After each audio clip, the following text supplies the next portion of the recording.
नमस्कार दोस्तों, स्वागत है आपका एक बार फिर रेंजर सामता वेदर अपडेट एंड फोरकास्ट में। तो शुरुआत करते हैं मौसम की अगले 24 से 48 घंटों के मौसम की। तो पहले मानसून की चर्चा कर लेते हैं। तो जैसे कि आपको पता है कि प्री मानसून जो सीजन है, जो कि मार्च से मई तक चलता है, तो वो अब अपने अंतिम चरण के तरफ अग्रसर है। यानी कि और 3-4 दिन में 3-4-5 दिन में ये प्री मानसून सीजन खत्म हो जाएगा। यानी कि 1 जून से मानसून सीजन को यानी कि मानते हैं वेदर में, क्योंकि 1 जून को जैसे कि जहाँ मानसून नहीं पहुंचता, जैसे उत्तर भारत में तो कहीं भी मानसून नहीं पहुंचता 1 जून को, केवल दक्षिण भारत में ही मानसून 1 जून को पहुंचता है। उत्तर भारत, मध्य भारत, पूर्वी भारत में भी कहीं भी, उत्तर पूर्व में भी नहीं पहुंच पाता है 1 जून को मानसून। पर जो भी बारिश यानी कि 1 जून के बाद जो भी बारिश यानी कि आप कह सकते हो कि सितंबर के महीने तक पकड़ा जाता है, यानी कि जो भी बारिश होती है वो मानसून बारिश ही उसको कहते हैं। यानी कि वो मानसून बारिश में ऐड हो जाता है, मानसून की बारिश में। क्योंकि अगर आप देखेंगे तो कुछ क्षेत्रों में यानी कि सितंबर एंड या अक्टूबर के स्टार्टिंग में, जैसे पश्चिमी राजस्थान वगैरह से मानसून विदा होने लग जाता है। पर जो एकदम शेष जो दक्षिणी इलाके यहाँ से जो मानसून विदा होती है वो यानी कि जाकर के अक्टूबर मिड के बाद होती है। पर अक्टूबर में जो बारिश होती है वो आपको पता है पोस्ट मानसून सीजन में अक्टूबर टू दिसंबर की जो बारिश होती है वो उसमें इंक्लूड होती है। पर जैसे कि कुछ क्षेत्रों से मानसून अक्टूबर के स्टार्टिंग में विदा नहीं होती है, पर तो वो बारिश भी पोस्ट मानसून के उसमें ही इंक्लूड होती है। तो वैसे ही यानी कि 1 जून से जो भी बारिश होती है, अगर मानसून पहुंची नहीं होती है तो वो बारिश भी मानसून में ही इंक्लूड की जाती है। तो ये हुई। अब वेदर में चलते हैं। तो मानसून जो फिलहाल आपको पता है कि समय से पहले पूर्वी मानसून कई इलाकों में समय से पूर्व पहुंच चुका है। तो आज मानसून और आगे बढ़ा, यानी कि जो मानसून यानी कि 20 से 25 मई के दौरान जो आगे नहीं बढ़ा था, 26 मई को उसके दोनों सिराए थोड़ी थोड़ी यानी कि आगे बढ़े। बंगाल की खाड़ी की जो सिरा है वो थोड़ी सी आगे बढ़ी, हालांकि अरब सागर की सिरा बंगाल की खाड़ी से सिरा से ज्यादा आगे बढ़ी, आज अधिक आगे बढ़ी। तो आप देख सकते हो कि श्रीलंका का लगभग आधा हिस्सा इसने आज कवर कर लिया और लक्षद्वीप के दक्षिण में पहुंच चुका है। लक्षद्वीप मालदीव के आसपास यहाँ तक पहुंच चुका है ये मानसून का जो सिरा है। और यदि ये 24 से 48 घंटों के दौरान यदि इसका मूवमेंट रहता है, कल परसों कल यदि ये आगे मूव करता है या परसों, यानी कि चांसेस अभी बनी हुई है, तो ये यानी कि इसका नेक्स्ट जो लक्ष्य वो केरल होगा। यानी कि नेक्स्ट जो ये जो अपना कदम बढ़ाएगा उसमें ये केरला के साथ साथ तमिलनाडु के कुछ इलाके और यानी कि श्रीलंका के ज्यादातर इलाके, इन सबको मानसून अरब सागर के सिरा टच कर जाएगा। यानी कि इंडियन मेनलैंड को मानसून दस्तक दे देगा। हालांकि आज केरला में नहीं दिया, पर आप देखिए भारत के मेनलैंड के काफी करीब पहुंच चुका है। यानी कि ये आपका अरब सागर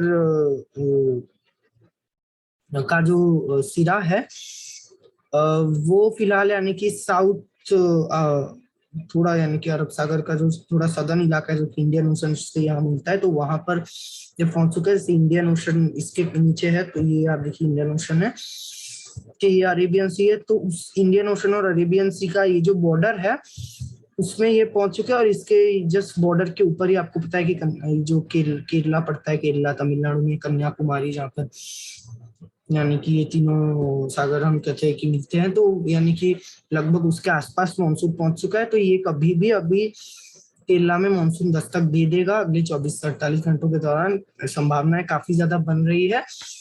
नहीं देने से 1 जून से पहले तो मानसून केरला में इस बार दस्तक देगा ही, यानी कि इसकी पूरी पूरी संभावना बनी हुई है। तो ये हुई मानसून की बात। और बंगाल की खाड़ी का सिरा में तो ये कोई भारत के तो किसी भी यानी कि हिस्से में इसने कवर नहीं किया। इसने यानी कि बंगाल की खाड़ी को कवर किया और थोड़ा सा, और म्यांमार के आधे हिस्से को इसने मानसून ने आज कवर कर लिया। और 26 मई को जो मानसून होता है वो यानी कि लगभग यहाँ पे यानी कि आप कह सकते हो कि जो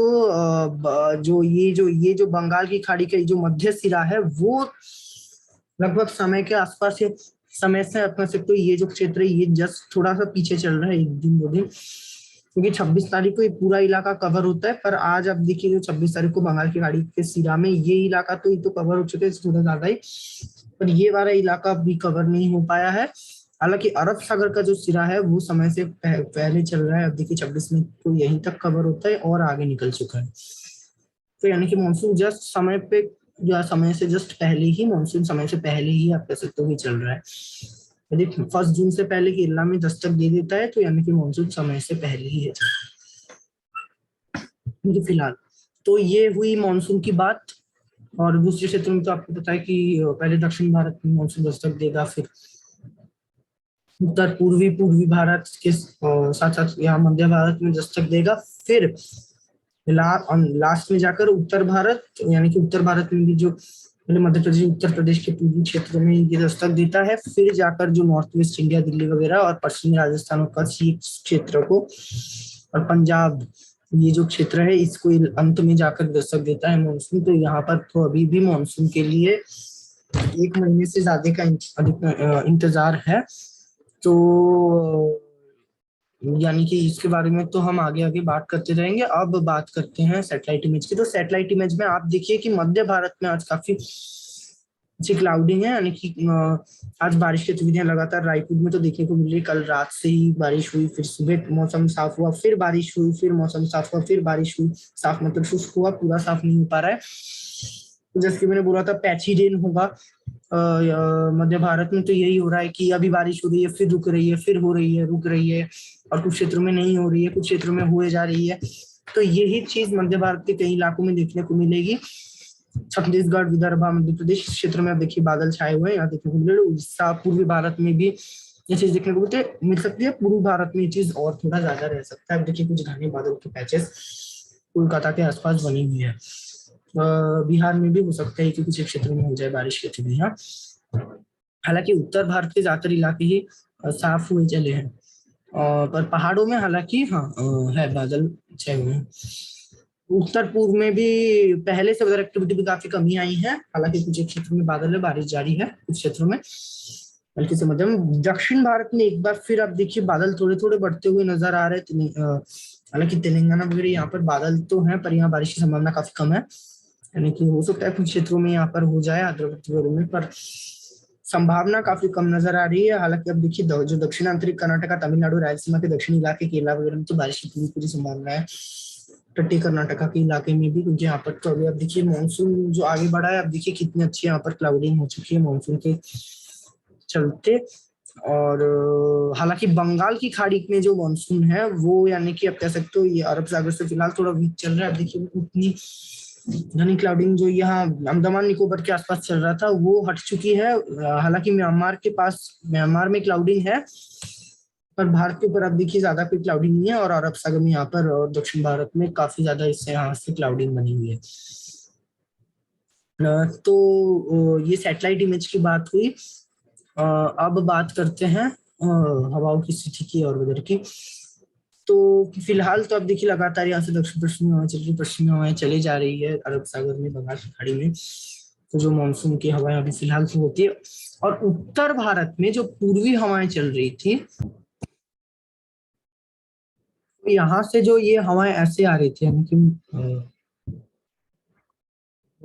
तो मैं जो बोल रहा था, यानी कि ये जो पूर्वी हवाएं जो है ऐसे घूम करके जो पहुंच रही थी यहाँ पर, जो पश्चिम विक्षोभ वगैरह आए थे, ट्रफ रेखा बनी हुई थी, वो सब धीरे धीरे हटने लग चुकी है। आप देखिए एक बार फिर जो है उत्तर और उत्तर पश्चिमी दिशा से, उत्तर पश्चिम दिशा से ऐसे एक बार फिर लू यानी कि जो शुष्क हवाएं हैं वो चलने लग गई है।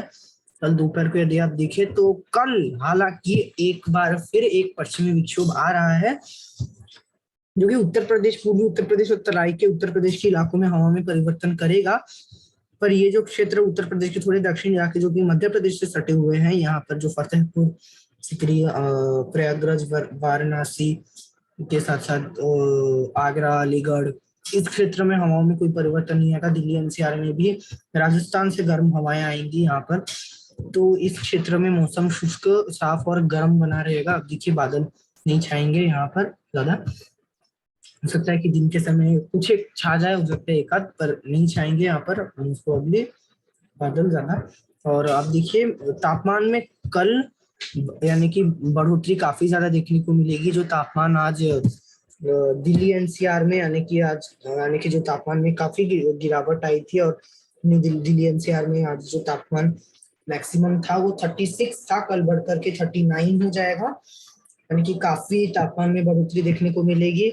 वहीं अगर आगरा की बात की जाए तो आगरा में आज जो 38 था उसमें थोड़ी बढ़ोतरी होकर वो 40-41 तक जा सकता है कल। तो यानी कि उत्तर भारत में तापमान में अभी बढ़ोतरी देखने को मिलेगी। और ये जो चक्रवाती हवाओं का क्षेत्र बनेगा कल, वो हालांकि उत्तर भारत में कोई खास वेदर एक्टिविटी नहीं दे पाएगा। हालांकि पंजाब वगैरह में, उत्तरी राजस्थान में कुछ बादल बादल छा सकते हैं। इससे अधिक कुछ नहीं होने की संभावना नहीं नजर आ रही है कल। पहाड़ों में ये जो है बारिश गतिविधियां देगा, जो हिमाचल की ऊंची पहाड़ियों में और मुझे लद्दाख वगैरह में जो स्नोफॉल देखने को मिलती है। यानी कि एक अपवाद है कि हिमाचल में मई के महीने में स्नोफॉल देखने को मिली, यानी कि जो सशक्त पश्चिमी विक्षोभ ने यहाँ पर स्नोफॉल दी। पहली बात यह है कि स्नोफॉल उतनी भी ज्यादा यानी कि भारी नहीं हुई थी, और कोई उतने भी यानी कि बड़े एरिया में नहीं देखने को मिली थी। और मई के महीने में अगर स्नोफॉल हो थोड़ा हो जाता है, यानी कि एक तो बड़े एरिया में नहीं होता, और होने से भी जो स्नोफॉल है वो उत्तर भारत को या मध्य भारत को किसी को भी कोई भी प्रभाव नहीं डाल पाता है। अब देखिए, क्योंकि ये यानी कि सर्दियों में जैसा होता है कि स्नोफॉल होने से यहाँ पर सारे इलाकों में तापमान गिर जाते हैं, तो ये स्नोफॉल यानी कि किसी भी जो पहाड़ों को छोड़ करके कहीं भी तापमान को ज्यादा नहीं गिरा पाएंगे। श्रीनगर वगैरह में भी आप देखिए 25-26 तापमान बना रहेगा, तो यहाँ पर भी खास कोई इफेक्ट नहीं डालेगा थोड़ी मोड़े को छोड़कर। तो यानी कि ये स्नोफॉल तो कोई भी किसी भी क्षेत्र में कोई भी असर नहीं डालेगा। हालांकि पंजाब में हीटवेव तो अभी नहीं आ पाएगा, यानी कि ज्यादा कोई असर नहीं डालेगा। और पंजाब में जो यहाँ जो पश्चिमी विक्षोभ है उसके कारण बादल बादल थोड़े मोड़े छाएंगे, या उस कुछ क्षेत्रों में सकता है कि मेघगर्जन वगैरह भी हो जाए पंजाब में। और क्योंकि पंजाब हिमालय से सटा हुआ है एकदम, पंजाब और हरियाणा के उत्तरी इलाके, तो यहाँ पर जो है तराई के इलाकों में तापमान हो सकते कि कुछ गिरावट है। जो हिमाचल, क्योंकि यहाँ पर इस क्षेत्र में जो स्नोफॉल देखने के लिए यहाँ पर एक बार फिर कुछ क्षेत्रों में 0 या माइनस में तापमान जा रहा है, तो यहाँ से थोड़ी सी कुछ इफेक्ट यहाँ पर देखने को मिल सकती है। यहाँ उत्तर प्रदेश के तराई के इलाकों में, तो इन इलाकों में हो सकता है कि तापमान इतनी ना बढ़े और हीट वेव जैसी स्थितियां भी उत्पन्न ना हो अगले 24 घंटों के दौरान। हालांकि 28 तारीख से पंजाब में तापमान में बढ़ोतरी देखने को मिल सकती है। 40 डिग्री का आंकड़ा पंजाब छू सकता है या उसको पार कर सकता है, और चक्रवाती हवाओं का क्षेत्र बना रहेगा।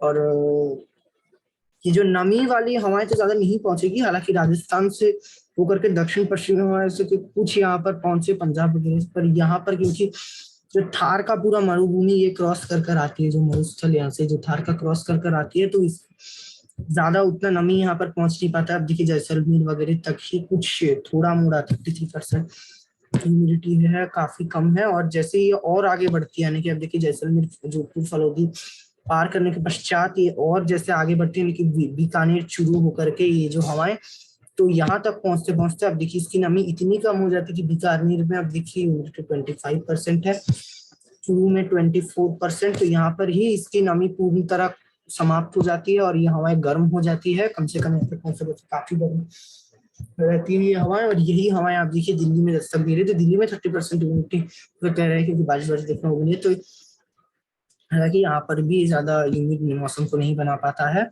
और पंजाब में क्या होगा कि हो सकता है कि हल्का फुल्का ट्रफ बने, तो यहाँ बंगाल की खाड़ी से हल्का फुल्का इन्फ्लुएंस रह सकता है। तो कुछ अगर निम्बस क्लाउड्स यहाँ पर निम्बस क्लाउड्स बन जाते हैं तो वो मेघ गर्जना वगैरह दे सकते हैं कोई। हालांकि उत्तर भारत में खास एक्टिविटी मैदानी इलाकों में नहीं दिख रही है, कम से कम 48 घंटों के दौरान नहीं दिख रही है। और आगे भी कोई खास एक्टिविटी नहीं दिख रही है। इसके पश्चात यदि बात की जाए पूर्वी भारत की, तो पूर्वी भारत में पश्चिम बंगाल के कुछ इलाकों में वेदर एक्टिविटी पैची रेन देखने को मिल सकती है। 1-2 स्थानों से मध्यम से भारी बारिश भी हो सकती है। पूर्वोत्तर में बारिश में कमी आई है। हालांकि दिन के समय कई इलाकों में, ज्यादातर इलाकों में ही बारिश की गतिविधियां देखी जा सकती है। तो तापमान में कुछ बढ़ोतरी देखने को मिल सकती है। हालांकि ज्यादा यहाँ पर तापमान नहीं बढ़ पाएंगे, मौसम सुहावना रहेगा।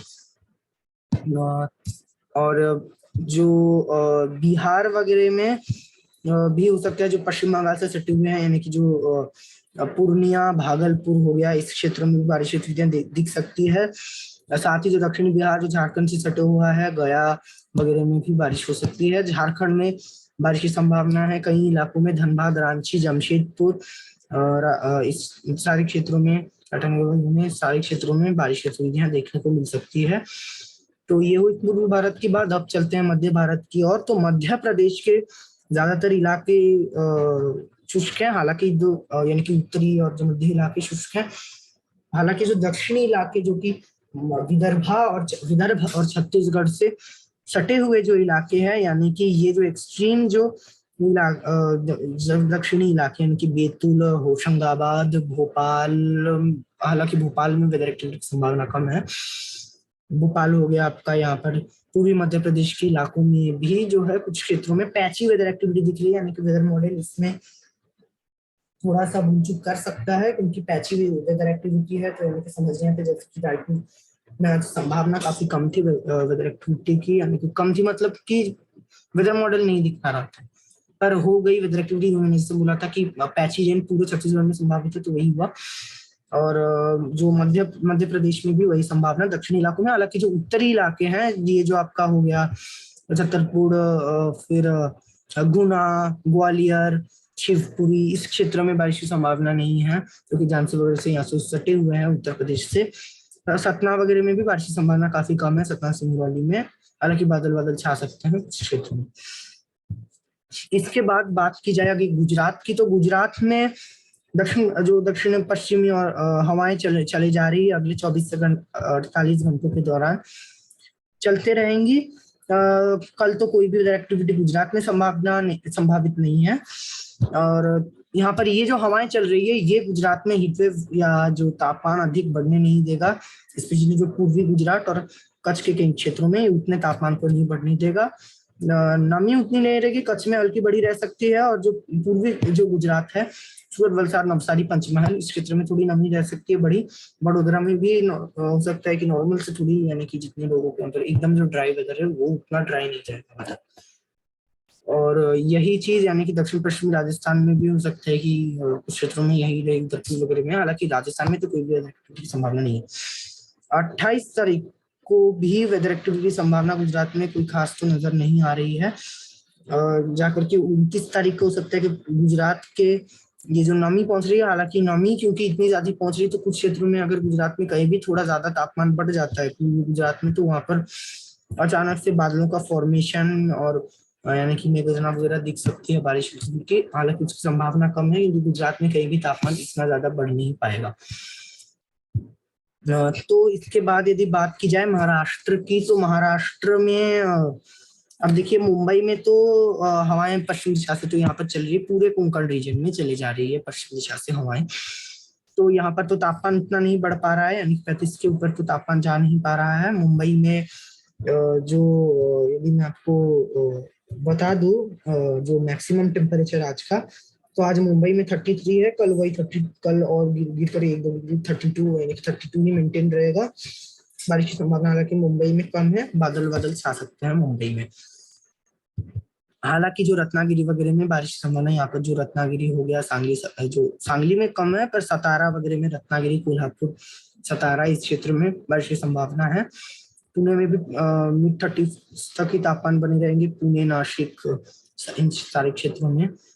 मालेगांव, जलगांव, अकोला वगैरह में तापमान उतना नहीं बढ़ पाएगा, उतना नहीं बढ़ जाएंगे जितना कि पहले 45 के ऊपर जो तापमान चले गए थे वो उतना नहीं जाएगा पूरे महाराष्ट्र में। यानी कि मिड 40s में तापमान कहीं भी भारत में कल संभावित नहीं है, कल परसों भी कहीं भी मिड 40s तक तापमान भारत में पहुंचने की संभावना नहीं दिख रही है।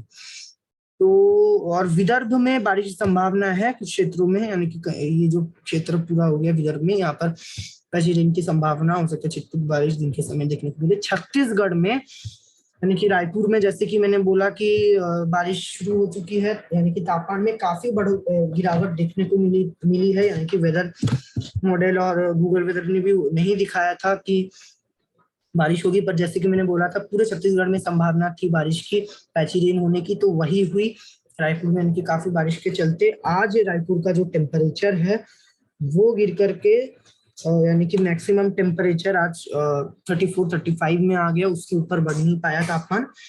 हालांकि कल टेम्परेचर में शूट देखने को मिलेगा यहाँ पर, यानी कि कल हो सकता है कि कल बारिश की संभावना एक बार, कल भी है बारिश की संभावना है। यदि बारिश नहीं होती है तो तापमान बढ़ जाएंगे काफी ज्यादा, यानी कि नहीं होती है तो टेम्पररी राहत मिलेगी गर्मी से, तो नहीं होती है तो कल 39-40 तक तापमान आराम से पहुंच जाएगा बारिश नहीं होने से। और आगे हो सकता है कि वो अगले 10 दिनों में यहाँ पर बारिश की संभावना कम नजर आएगी, तो 42-43 डिग्री तक, 44 डिग्री तक यहाँ तापमान पहुंच सकता है, मिड 40s के आसपास। और यानी कि पूरे छत्तीसगढ़ में सेम ही यही संभावना है, उत्तर में कोरिया, कुरबा, अंबिकापुर से लेकर के दक्षिण छत्तीसगढ़। हालांकि उत्तरी छत्तीसगढ़ में बारिश की संभावना थोड़ी कम है। फिलहाल अगले 24 घंटों के दौरान अंबिकापुर वगैरह तक हो सकता है कि शुष्क हवाएं मध्य प्रदेश से होती हुई चल रही है, मध्य प्रदेश से जो, यानी कि ये जो राजस्थान से जो हुई है मध्य प्रदेश होती हुई जो आ रही है वो पहुंच जाए तो फिर बारिश की संभावना कम रहेगी। हालांकि बारिश की पूरी संभावना है। और छत्तीसगढ़ में ये जो बारिश जो छत्तीसगढ़ विदर्भ में चल रही है उसमें कमी ऐसा लग रहा है कि जून के पहले सप्ताह में देखने को मिलेगा कमी, थोड़ी जून के शुरुआती दौर में।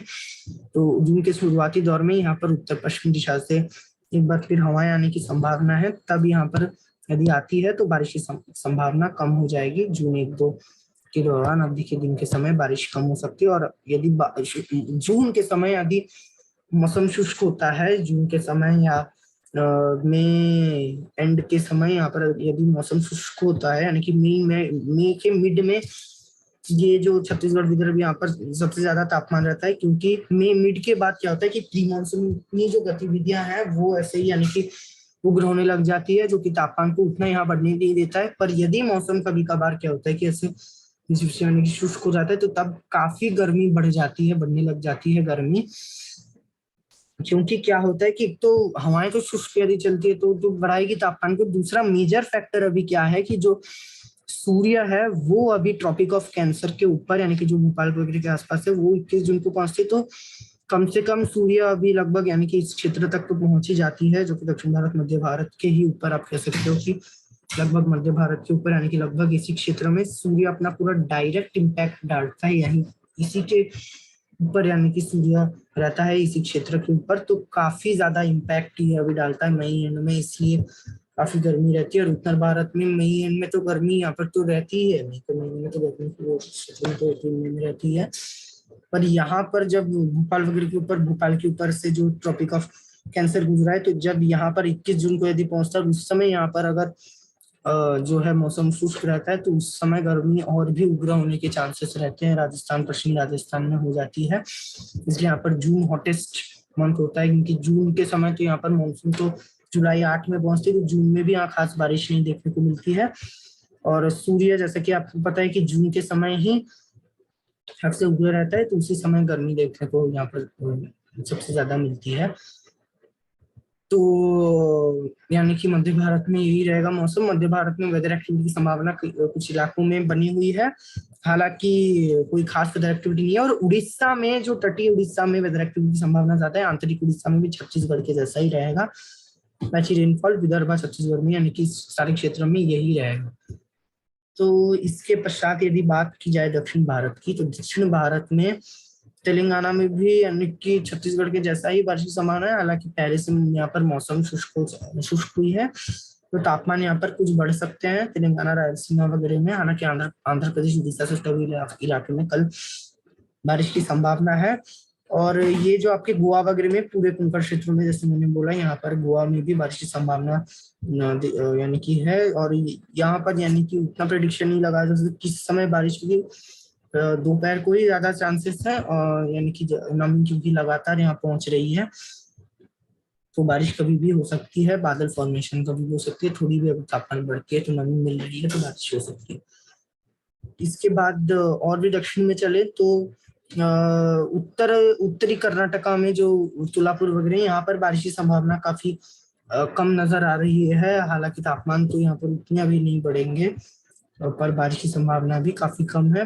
तापमान हो सकता है कि 40 तक पहुंच जाए, और रायलसीमा वगैरह में 42-43 तक तापमान आ जाए।